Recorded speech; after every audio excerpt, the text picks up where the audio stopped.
Here today with a candidate for the House of Delegates, Robert Chick Diciccio, and if you could just talk to us a little bit about why you're running and why people in West Virginia should vote to send you to Charleston. Why I'm running is simple. I was asked by the current person that was sitting in this seat, the House of Delegates, Ryan Weld, and he called me out of the blue really in January and asked me to run. Of course, I had to clear it with my campaign manager, my wife, and my boss. And really, when I evaluated it, I looked it over, I really feel like, and I'm not reluctant to talk about this, Ryan, I feel like it's a Christian tenet to serve. And being a Christian, I feel like that's the idea.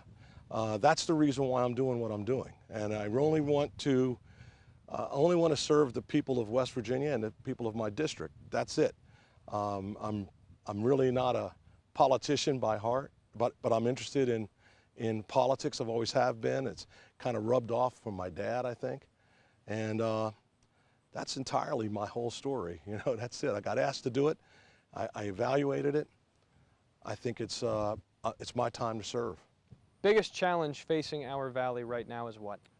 Well, it's always going to be the economy and jobs. It's always going to be that right now. And I think that if the legislature does the right thing, I think we could change that. And I think how you change it is the private sector. I think the private sector really can flip the script, so to speak. Because what we have to do as a legislature is get the big government out of the way and get the private sector to start creating jobs, because the government doesn't create jobs, the private sector creates jobs. So if you take the regulations out, we're over-regulated, but I don't think we can be overseen. Okay, I think oversight is imperative.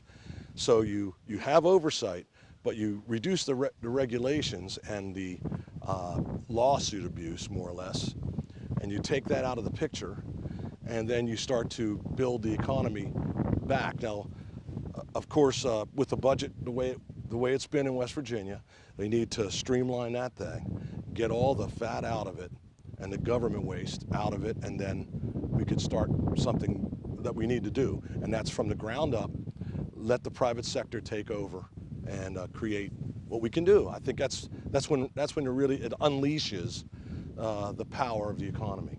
Best way the West Virginia State Legislature can tackle the heroin and drug epidemic is what? It's really not a simple answer, as you understand, but I think you can't just go out and arrest everybody. I believe that you can't put everybody in jail. That's insane. But what you can do is intervention and have a place to really heal people, get them out of that cycle. And I think through faith, I think that has a big part in it.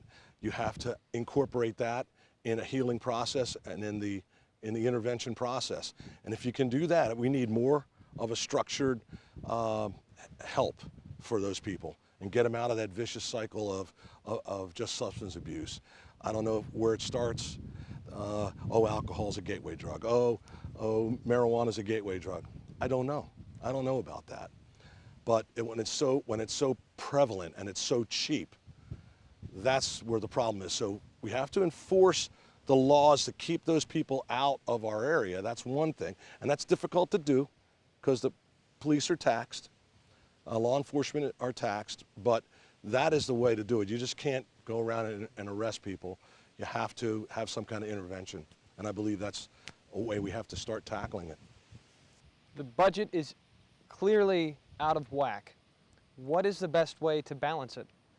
Again, the best way, I believe, is not through taxation, but through creation of jobs. And again, the best way to do it is, well, we have to make sure there's not a lot of fat government stuff in the budget. We have to streamline the budget. As a legislature, I believe that has to be done first. Everybody has a side project. Everybody has a pet project. Everybody wants to bring money back to their area, and that's all well and good. but I think we have to look at the entire state as a whole first. Well, I've lived up here long enough when people say, oh, everything goes downstate. You know, we never get anything in this panhandle. And to some extent that's true. But I think through, again, the private sector and developing business, that's the way we're going to get revenue back in the state without raising taxes. I don't think we have to burden more people with unfair tax structure. All we need to do is run the government correctly and leaner and meaner and bring in, get the private sector to bring jobs in, make the state more receptive for business. Biggest difference between Chick Diciccio and Phil Diciccio is what?